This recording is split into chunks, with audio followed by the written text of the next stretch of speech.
Om Namo Bhagavate Vasudevaya. Om Namo Bhagavate Vasudevaya. Om Namo Bhagavate Vasudevaya. Srimad Bhagavad-gita, as it is, chapter 13, text 22, translation and commentary by His Divine Grace A.C. Bhakti-vedanta Swami Prabhupada. Purushah prakritisto hi bhungte prakriti jan gunan karanam guna sangosya sadasadyo nijanmasu.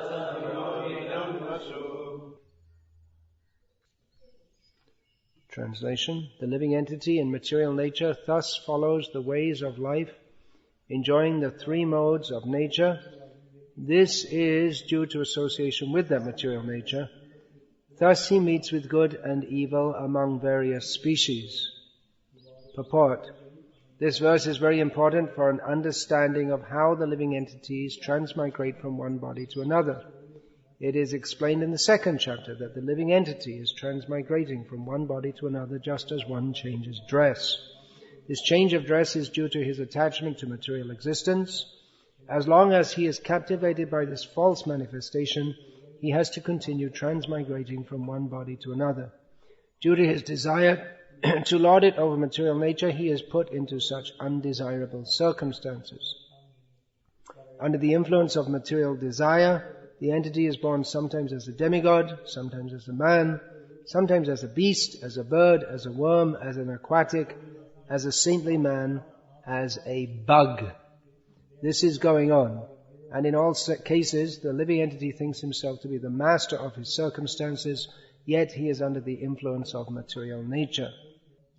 How he is put into such different bodies is explained here. It is due to association with the different modes of nature.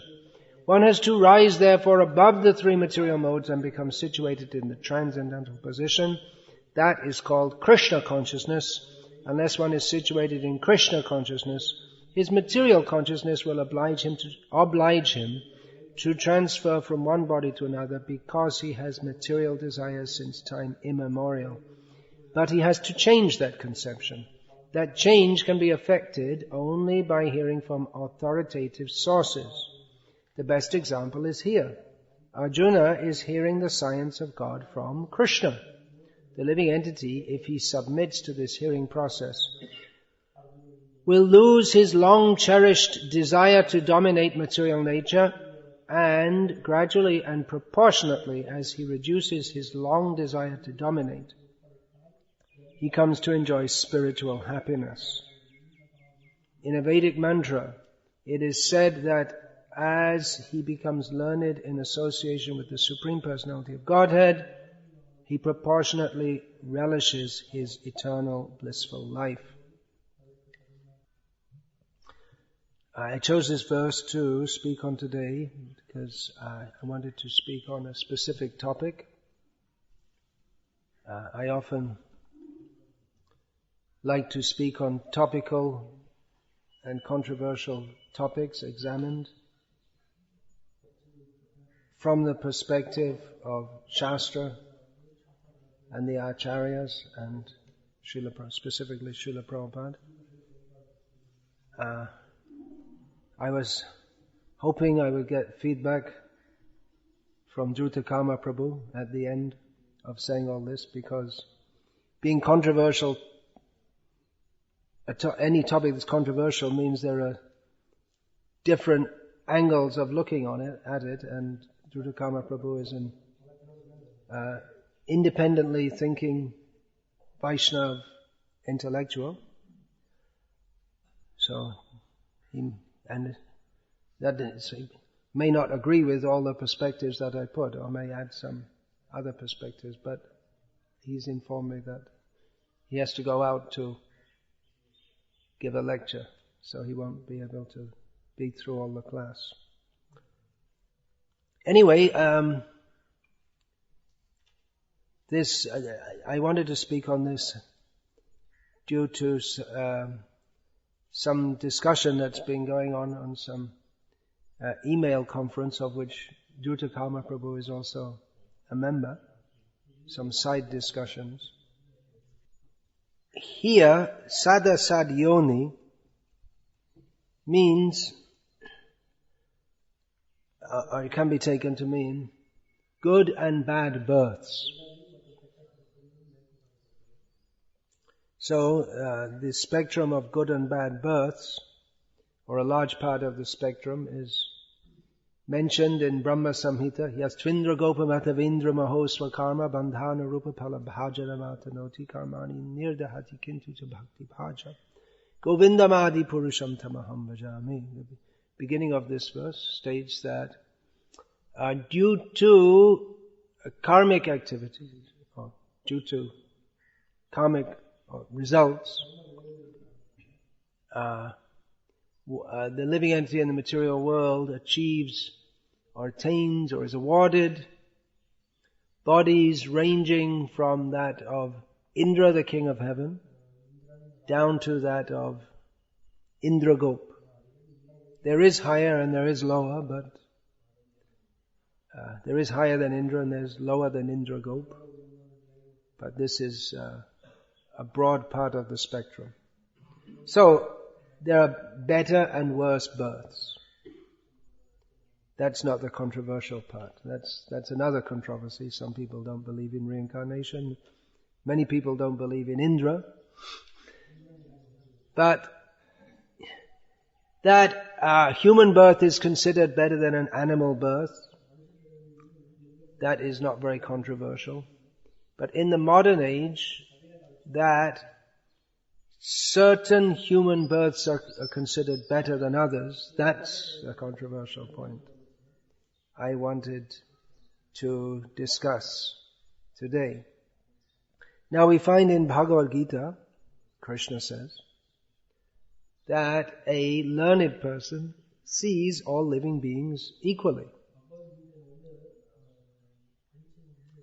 Vidya vinaya sampanne brahmane gavi hastini shuni chaiva shvapakecha pandita samadarshinaha.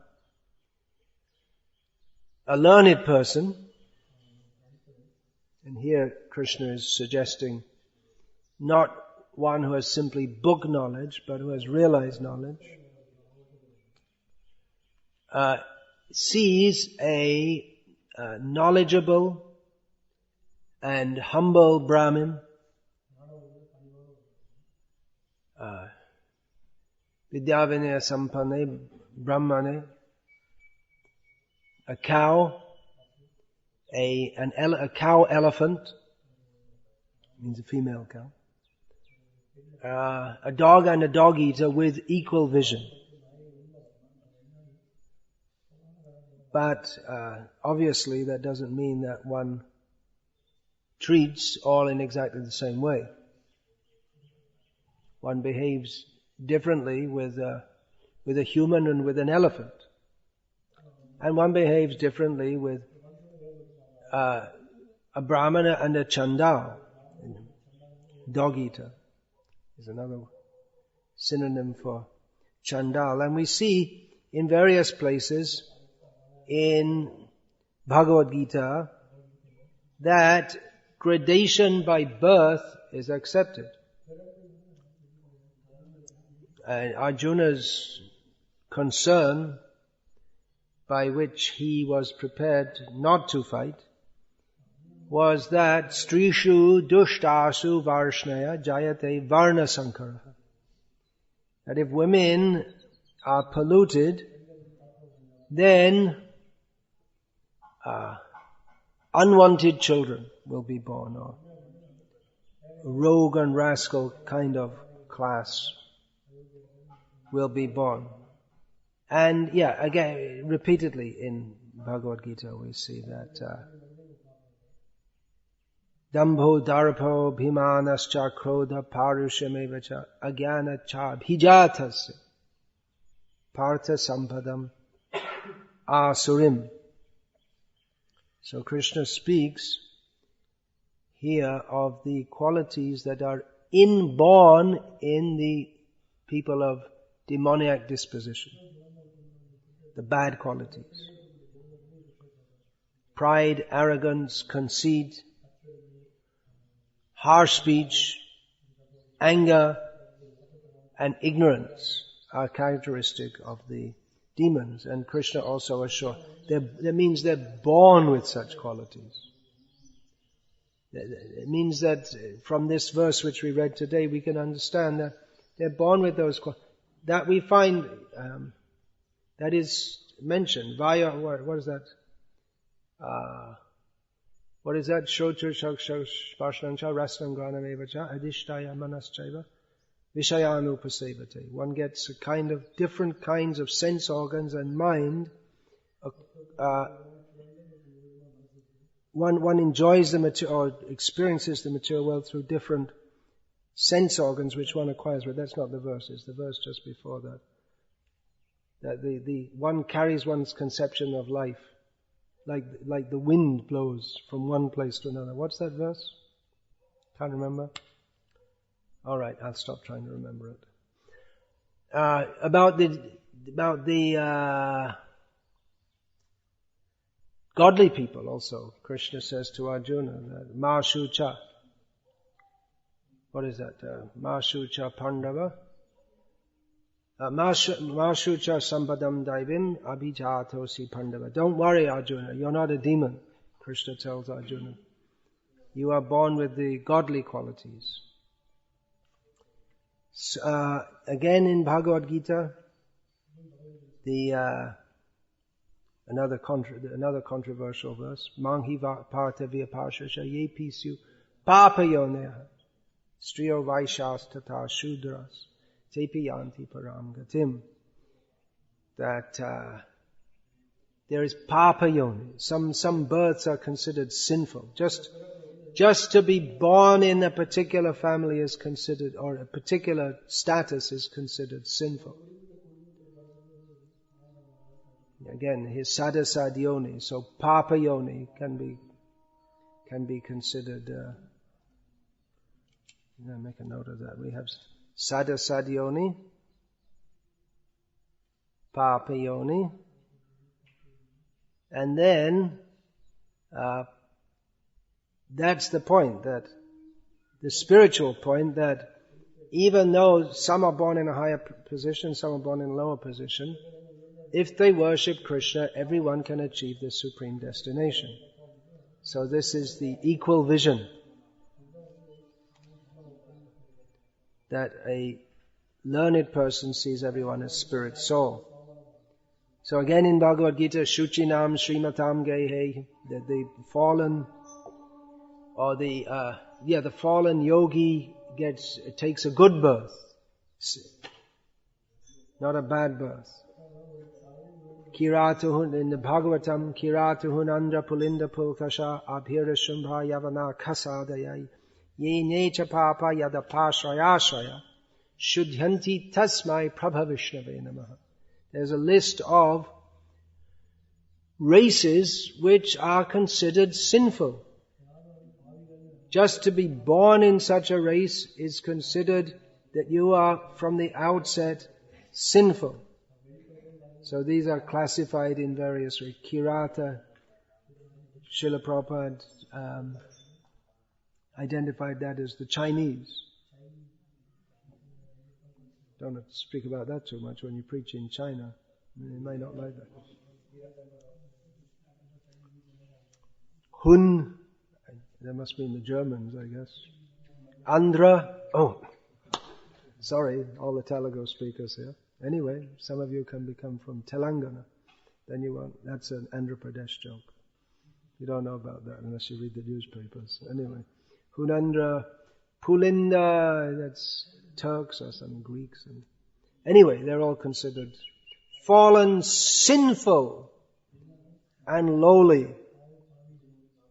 We find also in Shastra that people are cursed to fall to a low position. Yamaraj was cursed to take birth in the womb of a Shudra. Of course, with the father he had, that really balanced things out. but it was a curse to be born in the womb of a Shudra. Sudyumna, the king, was cursed to become a woman. This was considered abominable. Trishanku, a king, was cursed to become a Chandala. So, one status is considered axiomatically, there's that word again, worse than that of another. It's better to be a Kshatriya than to be a Chandala. It's better to be a man than a woman. It's not good to be a Kirata, Hun, Pulinda, Pulkash or whatever. So this is the Shastric understanding, which goes very much against the modern egalitarian way of thinking, in which everyone is considered to be equal. You can't say that someone is better than another. And I'm not exactly I should look this up because I'm always quoting it, what the United Nations Charter says about equality, but everyone is equal, should have equal rights to health care, education, and all this kind of thing. The idea that all humans are equal, with the general theory that given the same conditions, all people can develop equally. You see, some are better than others, but that's because if you find a whole race of people, or a whole group of people, class of people, caste or whatever, who are rowdy by nature, produce a disproportionate number of criminals and drug addicts and other antisocial elements, it's because they didn't have the same opportunity. So give everyone the same opportunity, and then everyone will be equal more or less. That's one kind of theory. It doesn't explain Einstein, how he came out. He didn't have any special background. And it also doesn't explain, for instance, autistic children who may be born with all opportunities, but they are what would nowadays be called genetically or congenitally handicapped. Also, the whole theory of cloning human beings is based on the idea that you can make them better by biological manipulation, which does suggest that some are already biologically better off than others. And in the history of the United States, well, not only the United States, but other parts of the Americas also, the incoming civilized people, namely the Europeans, who indulged in mass genocide to demonstrate their high level of civilization, they found that the local population didn't make very good slaves. So they imported Africans as slaves, because the Africans were harder working and strong-bodied, and if they could survive those slave ships, they're really strong. So, and we see even today that, of course, you see this is why it's controversial, because we're moving into the areas of subjective discussion. But generally, blacks, or whatever they're called now, in America they're called African Americans, or they keep on changing the language. When I was a kid it was a Negro, and for some time they were blacks, and now they're African Americans. I don't know what they're called in England, because they're not African Americans. Maybe they're African British or something like that. People of color, that's another one. It's not so precise though. Anyway, we'll just call them blacks. So we find a disproportionate number of them are good in sports. And they generally tend to be very good on the physical side, like Many of them are natural dancers, you could say. But if you try to say that maybe they're not so good on the intelligence side, well, you just can't say that. It's socially taboo to say such a thing. So there's this idea that everyone should be considered equally, although in practice it's not really practiced. Until recently, not only in the Vedic culture, but all over the world, it was assumed that some people are better than others. There was a general assumption on which national polity was conducted. For instance, the British Empire spread all over the world on the excuse, or with the strongly felt feeling that, well, the British have to conquer all these people to help them to become civilized. With the thought that, well, you can't really expect them to become fully civilized at any point. They can't come up to the level of the British with, beer and beef and all these kind of things. But at least we should try to help them, and especially have to try to make them Christian. And when we go to heaven, they'll be our servants there also, because, they can't be as good as us at any point in time, even in heaven. I guess they didn't think so deeply about all these things. But a very strong feeling that the British are best. They're chosen by God to civilize the world and spread the blood of the Lamb. That means the teachings or what the present interpretation of the teachings of Jesus. So that was called the white man's burden. See, out of compassion for all these people, you go and conquer them and civilize them and change all their culture and teach them how to drink alcohol if you can. And this is the noble duty that the white man has accepted. White man means especially British, not French or Italians or maybe Germans, but in general the British, maybe the Scottish are included also, but especially the English. And within England also, in the London and the London environs, that's considered actually intelligent. And outside of that area, you can't expect much. So these are some unspoken assumptions. I remember as a child, quite young, there were a whole series of illustrated children's books about a fictional character called Nadu. And one of the popular themes in those books was the nigger. The word was used, the nigger. And you'd see this black figure who was some kind of demonized figure. And then all of a sudden those Nadu books, they vanished from the public library.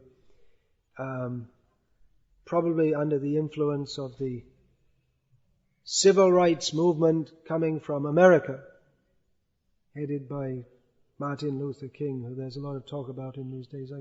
Is it his centenary coming up or something? It's around this time. It's around this time, yeah. They have a big parade in Los Angeles and devotees take part. I see. So there was the civil rights movement in America where the slaves had become freed many years previously, but segregation, racial discrimination, and in general treating niggers as second-class citizens was the norm. So there was a movement against that, and it was considered that it was wrong to consider people to be inferior due to birth. That's what we're talking about here, right? Sada Sadyoni.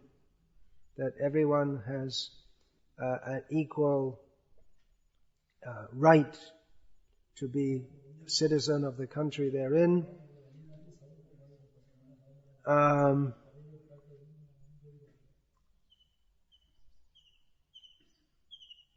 One reason,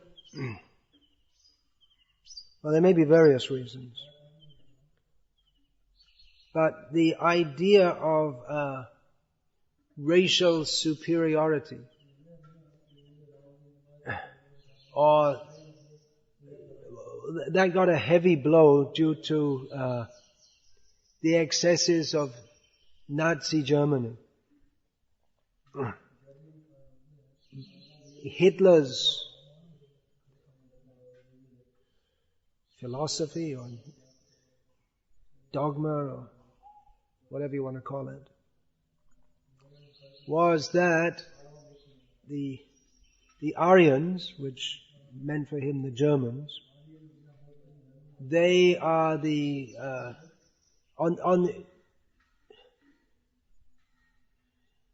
maybe derived from Darwinian theory that the triumph of the strong.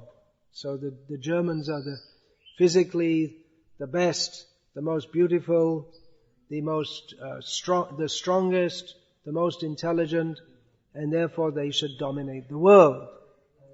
And if anyone happens to be in neighboring countries, well, bad luck to them, because we need the space that you've got, so get out.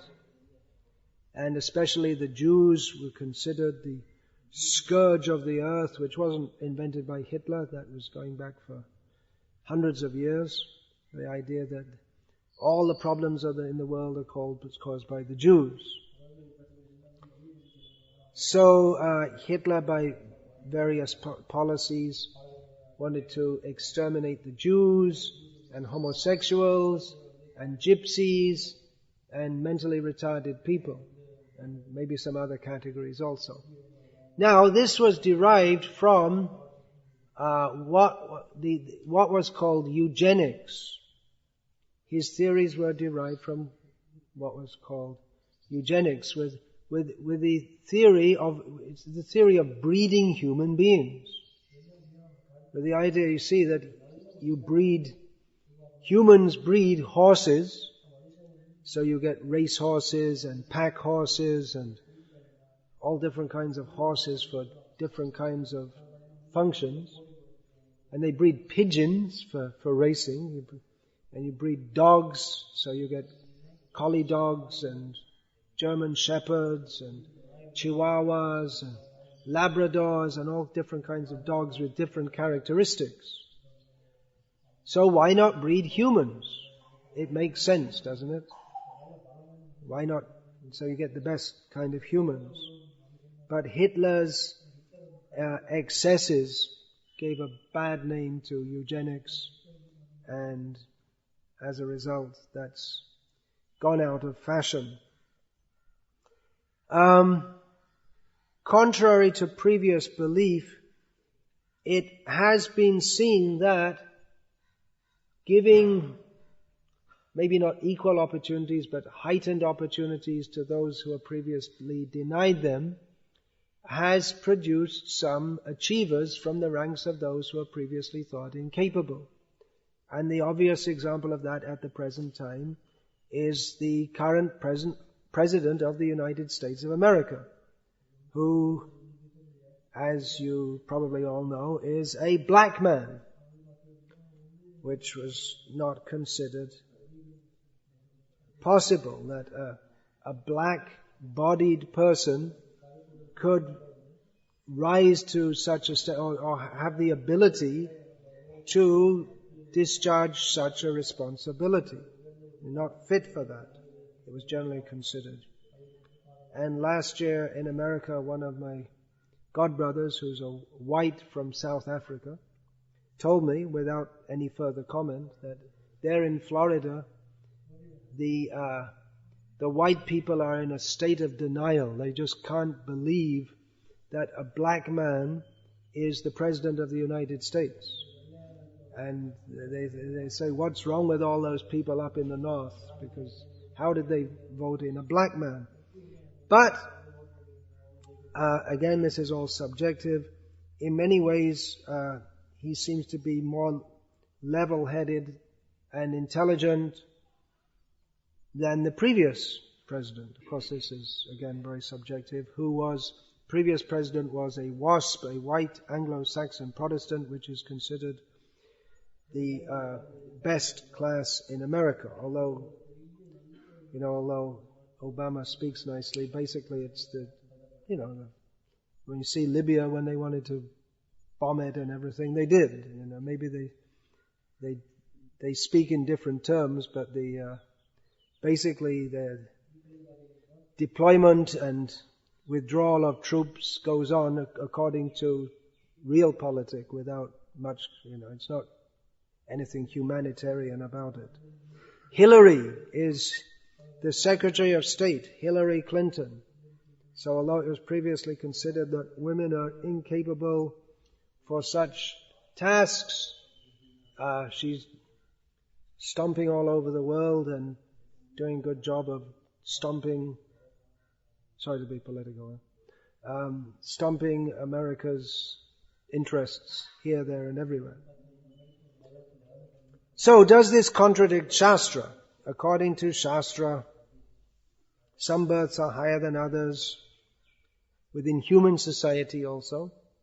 And traditionally, people of lower birth, they are not considered suitable for or capable of positions of responsibility. Their position is only to, well, it depends what their position is. Each varna has its own position, and we see practically that the culture and the outlook of the brahmanas was very different from that of the Kshatriyas. We talk about Vedic culture, but within Vedic culture, the outlook and the culture and the goals of the brahmanas were in many ways very different from those of the Kshatriyas. And the Vaishyas were again a different category, and the Shudras also. Even the food they eat is Brahmanas and Kshatriyas in many ways. In Kshatriyas they can take meat and wine, and Brahmanas generally not supposed to take meat. Some of them did, but not on a, Anyway, so a very different outlook. And the Chandalas, they're just considered, they don't even live in the same, they're not allowed to live in the same area. They live out in the jungles or whatever, like the Beals or something like that. So it's very hierarchical and status orientated by birth. Although we see in every society, despite attempts to level it out, to level out the social status by force in some cases, still some people rise above others. There's always a hierarchy. There are leaders and followers and administrators and workers, and so the attempt to level everything out by force or by social manipulation, just like here in India they have this reservation system by which people, even though they're not very qualified, they get university degrees due to their birth, due to their low birth. But just because someone happens to become from a lower caste is not a qualification for him to be a doctor or anything else. And although the government here in India enforce it within government institutions, when they try to enforce it in the commercial sector, the businessmen said, forget it. This Narayan Murthy in Bangalore, he said, if you want to force us to take all these unqualified people, we're just going to move our whole business right out of India. And then the government said, okay. They didn't try to enforce it. Because you can't artificially turn a donkey into a horse. So, of course, if you say that, you could be put in prison in India today because it's against the law to say anything against the OBCs and scheduled castes and all this kind of thing. But whether it's by culture or by genetics or whatever, despite the endeavor for quite some time now, it's for at least one generation to, and actually going back even before that, to bring up the backward castes. It hasn't been very successful so far. Within Vedic culture, we find in Manu says that even a 90-year-old Kshatriya man has to bow down before a young Brahmin boy. So it's very strongly enforced there. The way it used to be until 1947 and so on, the Varnashram system was very much in place, and the Bhils, the tribal people, they would live in the jungle and they had their own way of life, their own culture, which was quite uncultured. They didn't bother to follow any rules of Varnashram, and nor were they expected to. They had animals and they were thieves, and there were some castes which were by just like there's a caste of potters. If your father's a potter, you become a potter. There's a caste of barbers. If your father's a barber, you become a barber. There's a caste of priests. If your father's a priest, the boy becomes a priest. So there were thief castes also. So the British did a little genocide on them also.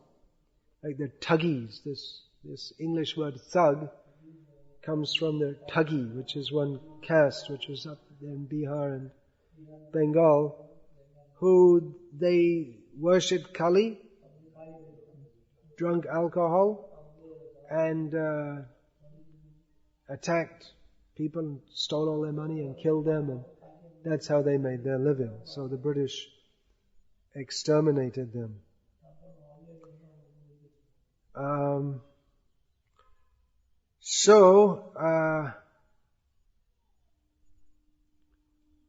There's just a few social perspectives.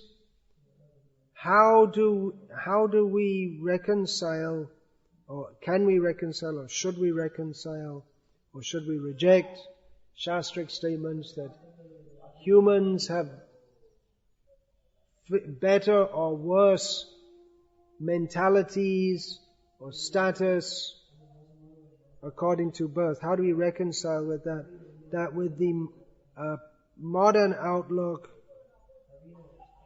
that we shouldn't discriminate on the basis of caste, race, or any such thing. Especially within our Krishna conscious movement, we have many statements of Srila Prabhupada in his first edition, of the Bhagavatam. I believe it's in there. Drutakam Prabhu has an edition of that, in which Srila Prabhupada,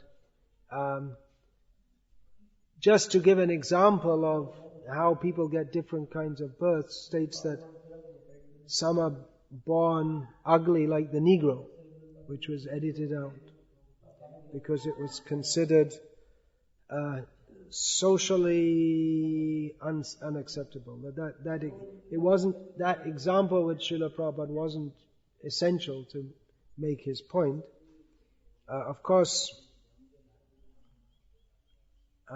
we find that, the Nishada race, they're born from Vena, from the sin of Vena. This is described in the 4th canto of Bhagavatam. And Srila Prabhupada seems to equate them with Negroes, black people, black and ugly. There are recorded statements of Srila Prabhupada. He didn't make them publicly, but they have been recorded. that the Negroes were happy as slaves, although that Uncle Tom's Cabin was a famous book written by a slave woman whose name I don't remember, which showed or attempted to show, or the message of that book was that the Negroes are not happy as slaves. Srila Prabhupada on Hyderabad farm, when he was the devotees asked about having a gurukul and teaching English, and Srila Prabhupada said there should be a gurukul there, but regarding the local people, their children coming to the school, Prabhupada said that Shudras do not require education, because they're local village farmer types. So Prabhupada, he said like that, meaning that the local farm worker types, they're Shudras by background, and their children don't require education. They can just grow up and work on the land. Many years ago I heard, I never got this confirmed, because I asked Brahmananda Prabhu, but apparently Srila Prabhupada had said that, because Brahmananda was preaching in Africa, Prabhupada said that there's no one in Africa can get Brahmin. They can get initiation, but not Brahminical initiation. Although actually we see that now there are some sannyasis from Africa, and in West Africa especially, there are many intelligent people capable of getting university degrees and whatever.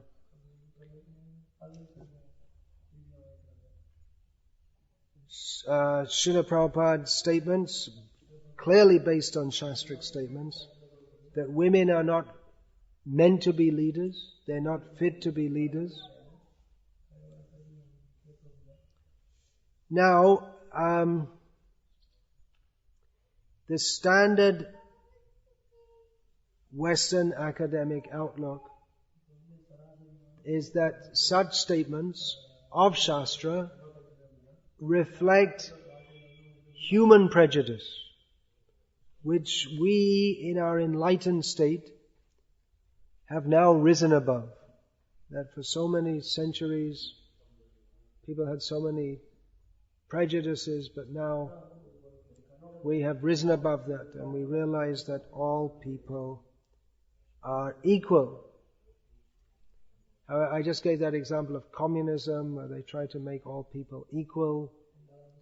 Doesn't work, it cannot work, because someone has to take responsibility. You just can't. Someone has to organize and give direction. Just like, for instance, you could say everyone is equal.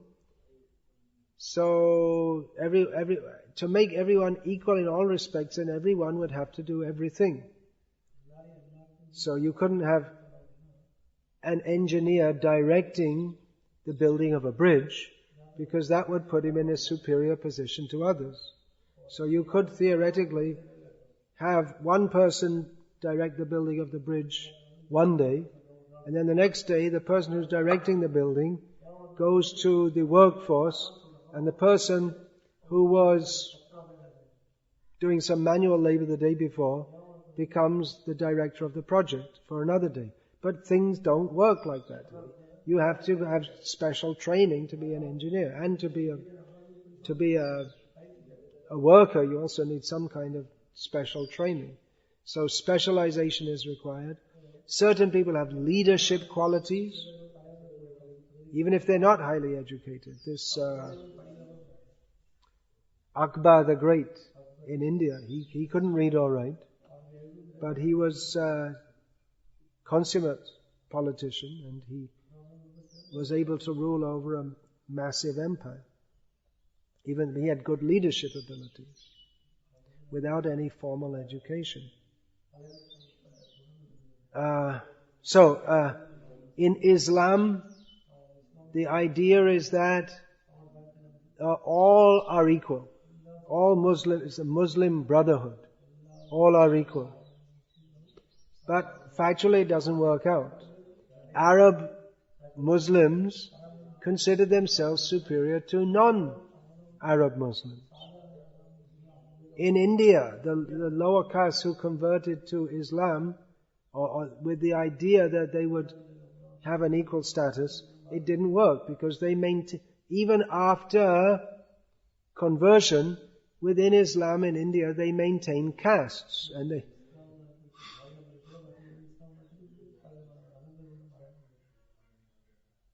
among Christians also, they think, well, no, we're oppressed, we'll become Christians, but their social position doesn't change.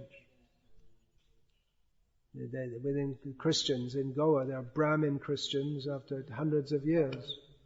There's nothing to do with anything Brahminical except that they consider we are Brahmin by caste and we only marry within our own caste. Christian Brahmins like this. Or Brahmin Christian, whatever.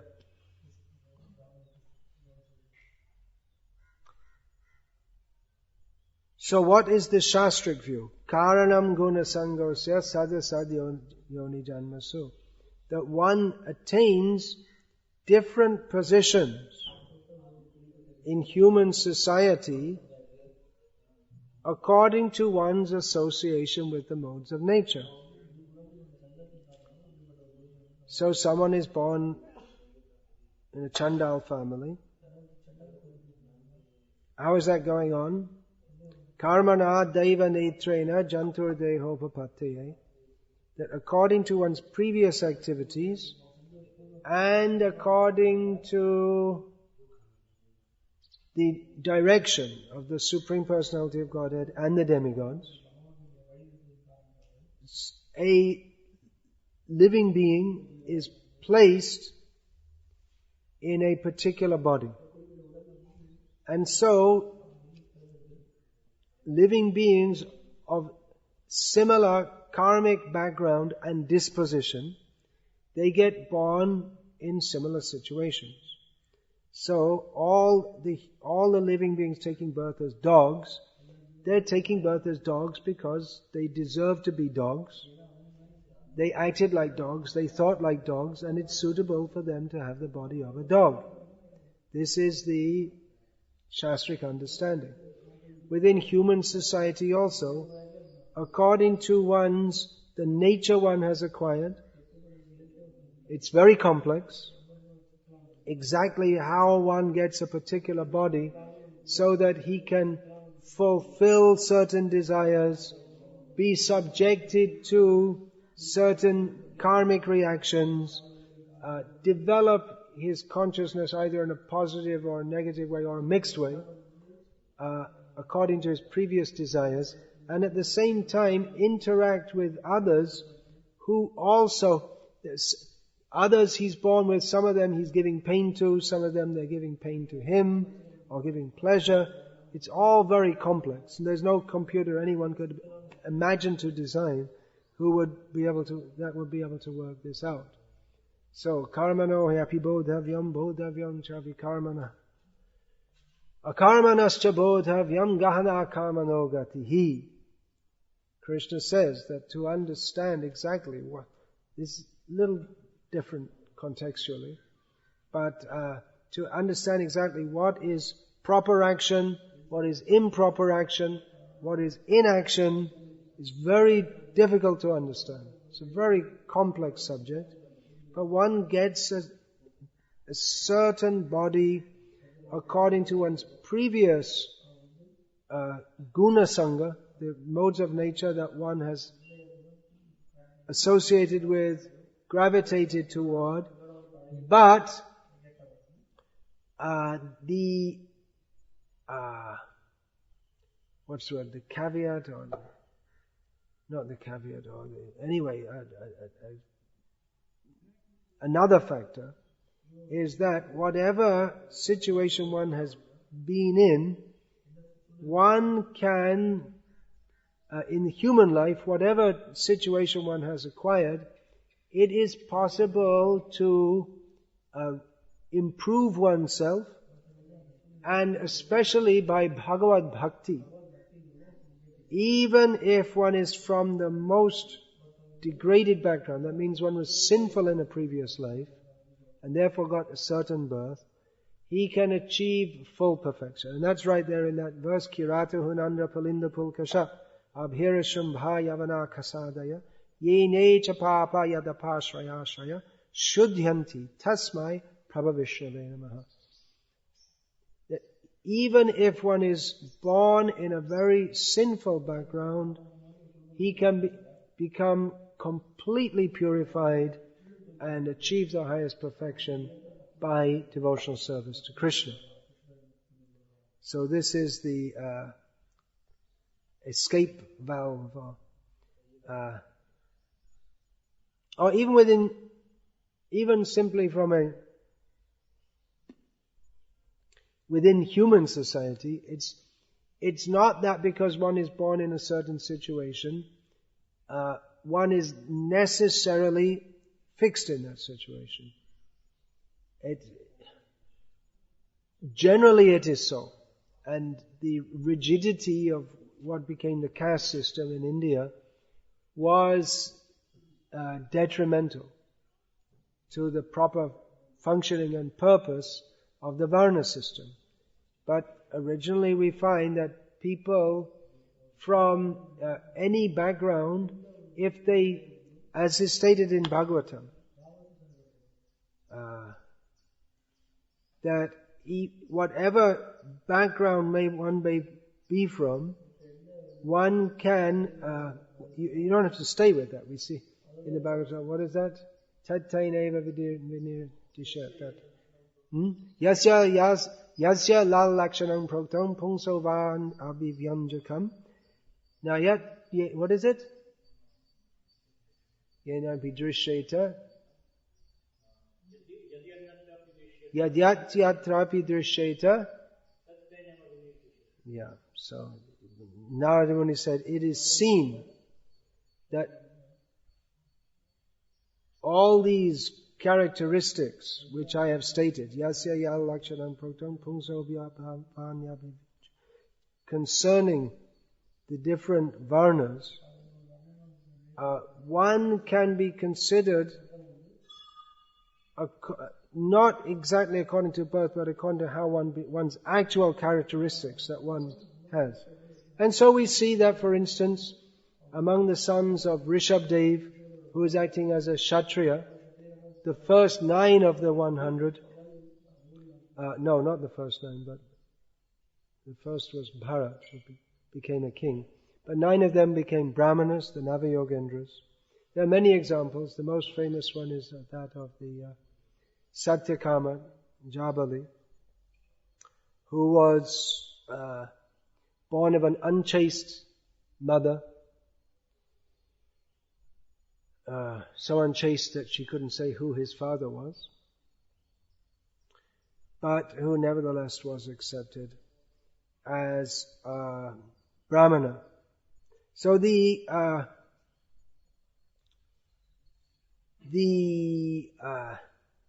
conditioning one acquires due to birth is very strong. Karna is an example. Even though he was raised in the culture of Shudra, but his Kshatriya tendencies, they could not be suppressed. The Pandavas would always taunt him by referring to him as Sutaputra. We find in Bhagavad-gita also that Arjuna refers to Karna as Sutaputra, the son of a charioteer, a Shudra. But actually although he was perverse in supporting Duryodhana, but that tendency is very, very strong. Couldn't be suppressed. His Kshatriya tendencies. So, how to balance all this? How is it that women are becoming heads of states, Negroes are becoming heads of state? Does this go against the Shastric understanding? Well, one consideration is that in Kali Yuga everything's all mixed up and messed up. Everyone, Kalo Shudra Sambhava. In Kali Yuga all are Shudras, and that's really, to call everyone a Shudra is actually, it's a euphemistic statement, because everyone's more like a Chandala. Actually, you can't really be a Shudra unless there are... Actually, that's not possible, because everyone can't be a Shudra, because a Shudra has to serve the higher caste. So if there are no higher castes, then how can the Shudras serve? So it's more like this Prajaste Bhakshiyashanti Mlecha Rajanya Rupina, that the kings in Kali Yuga, they're not kings, they're just mlechas. So everyone is degraded. So the whole society is upset. And there are no real Brahmanas, Kshatriyas, Vaishyas or Shudras according to the Vedic level.